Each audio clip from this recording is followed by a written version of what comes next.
عام طور پر 6 رسولوں کے حالات قرآن مجید میں تکرار کے ساتھ آئے ہیں۔ اس کی وجہ یہ نہیں ہے کہ رسول صرف یہ 6 ہیں، بلکہ یہ 6 رسول وہ ہیں کہ جن سے اہل عرب واقف تھے۔ یہ تمام اسی جزیرہ نماء عرب کے اندر آئے ہیں۔ جزیرہ نماء عرب کا نقشہ اپنے ذہن میں لے آئیے کہ جو پیننسولا ہے، عربین پیننسولا، نیچے سے چوڑا ہے، یمن سے لے کر حضر موت وغیرہ کی طرف بہت چوڑائی ہے، لیکن پھر یہ شمال کی طرف دونوں طرف سے، مشرق سے بھی شمال مغرب کی طرف جا رہی ہے۔ یہ خلیج فارس یا خلیج عربی جو بھی آپ اسے کہیں، پرشین گلف، اور ادھر یہ جو جا رہا ہے ریڈ سی، یہ ریڈ سی جو ہے اوپر جا کر پھر 2 کھاڑیوں میں تقسیم ہو جاتا ہے، ایک خلیج سویس ہے اور ایک خلیج عقبہ ہے۔ اگر آپ اس کو یہ جو جا رہی ہے پرشین گلف اور ادھر سے جو گلف آف عقبہ ہے، ان کو اگر سیدھی لائن کھینچ دیں تو یہ اوپر جا کر مل جاتی ہے ایک جگہ پر۔ یہ کوہستانی علاقہ ہے، کردستان، آج اسے ہم کردستان کے نام سے جانتے ہیں۔ یہ جو ٹرائنگل بن گئی، بیس پورا جزیرہ نماء عرب کا، اور ادھر سے مشرقی ساحل اس کا گلف کے ساتھ ہوتے ہوئے، اور پھر وہ لائن جو آپ نے کھینچی ہے جو جا کر اوپر مل گئی کردستان میں، ادھر سے وہ ریڈ سی چلا آ رہا ہے، بحیرہ قلزم، اور اس میں سے 2 کھاڑیوں میں سے جو مشرقی کھاڑی ہے خلیج عقبہ، اس کو لے کر سیدھا اگر آپ نے جوڑ دیا تو ٹرائنگل جو بنی ہے، اس ٹرائنگل پر وہ تمام اقوام تھیں کہ جن کی طرف اللہ تعالیٰ نے ان 6 رسولوں کو بھیجا ہے کہ جن کا ذکر قرآن میں ہے۔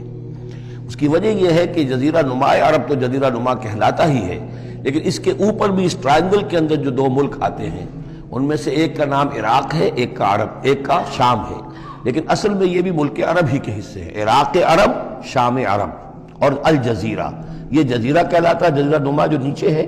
اور پھر عراق عرب مشرق میں، شام عرب۔ اب اس میں نوٹ کیجئے کہ سب سے پہلے رسول جن کا قرآن ذکر کرتا ہے وہ حضرت نوح علیہ السلام ہے۔ اندازہ یہ ہے، واللہ عالم، ان چیزوں کو یقین کے ساتھ نہیں کہہ سکتے، کہ یہ حضرت آدم کے تقریباً 2000 سال بعد ہے،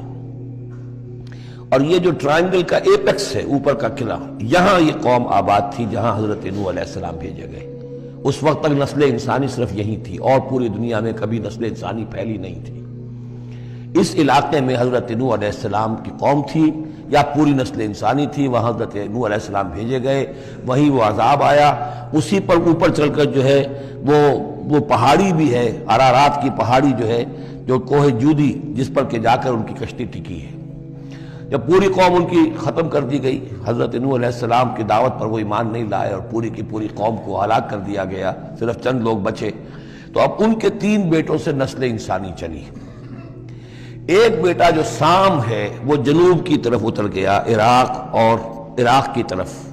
یہ حضرت سام کی نسل کی اب یہ گویا کہ یہ مرکز بن گیا، اور اسی سے سامی قومیں وجود میں آئیں۔ ان سامی قوموں ہی میں سے ایک قوم عاد ہے کہ جو جزیرہ نماء عرب کے بالکل جنوب میں چلا گیا، جو اس وقت بڑا سخت ریگستان ہے، بہت ہی یعنی انتہائی خوفناک قسم کا ریگستان، لیکن اس زمانے میں یہ بڑا سرسبز و شاداب علاقہ تھا۔ یہاں قوم عاد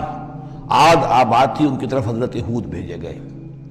حضرت ہود کی دعوت کو اس قوم نے رد کیا تو یہ بھی ہلاک کر دی گئی۔ ان کے بچے کچے لوگ اور حضرت ہود جو ہے پھر وہاں سے نقل مکانی کر کے اس ٹرائنگل کا جو مغربی جو سائڈ ہے اس کے ساتھ ساتھ ہو کر سمود کا علاقہ جو ہے وہ جزیرہ نماء عرب کا شمال مغربی گوشہ ہے، خلیج عقبہ سے نیچے اور مغربی ساحل کے ساتھ ساتھ یہ سمود کا علاقہ ہے۔ یہاں حضرت صالح علیہ السلام بھیجے گئے، اور ان کی قوم بھی پھر ہلاک ہوئی۔ ان کے مسکن اب بھی موجود ہیں، پہاڑوں کے اندر کھدے ہوئے ان کے جو محل تھے، بڑے بڑے ہال، وہ آج بھی موجود ہیں، میں خود بھی ان کو دیکھ کر آیا ہوں۔ ان سے پھر اوپر ذرا چلے تو خلیج عقبہ کے داہنی طرف وہ قوم آباد تھی کہ جن کی طرف حضرت شعیب علیہ السلام کو بھیجا گیا ہے۔ یہ ہے وہ علاقہ ان کا کہ جن کو مدین اخاہم شعیب، مدین کا علاقہ ہے۔ اس سے ذرا آگے چلتے ہیں تو ڈیڈ سی آ جاتا ہے، اور یہ ڈیڈ سی کے ساتھ وہ اس کے ساحل پر وہ شہر آباد تھے، سدوم اور عمورہ، کہ جہاں حضرت لوط علیہ السلام بھیجے گئے۔ تو گویا کہ یہ ساری اقوام جن کا ذکر ہو رہا ہے وہ اسی ٹرائنگل پر ہیں، سوائے ایک جو قوم فرعون ہے، وہ ذرا اس ٹرائنگل سے ہٹ کر سینائی پیننسولا سے باہر نکل کر مغرب کی طرف وہ مصر میں بھیجے گئے ہیں، حضرت موسیٰ علیہ السلام فرعون کے پاس۔ یہ نقشہ ذہن میں رکھ لیجئے۔ زمانی اعتبار سے یہ کہ حضرت نوح علیہ السلام پہلے رسول ہیں، پھر حضرت ہود، پھر حضرت صالح،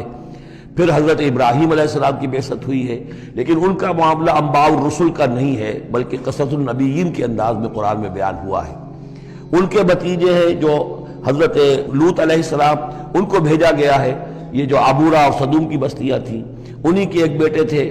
مدین جن کی اولاد میں حضرت شعیب کی بعثت ہوئی ہے، انہی کے بیٹے حضرت اسماعیل تھے جن کو آباد کیا ہے حجاز میں، اور حجاز میں حضور صلی اللہ علیہ وسلم کی بعثت ہوئی ہے، انہی کے بیٹے حضرت اسحاق تھے جن کو آباد کیا فلسطین میں، ان کے بیٹے حضرت یعقوب تھے جن سے بنی اسرائیل کی نسل چلی ہے۔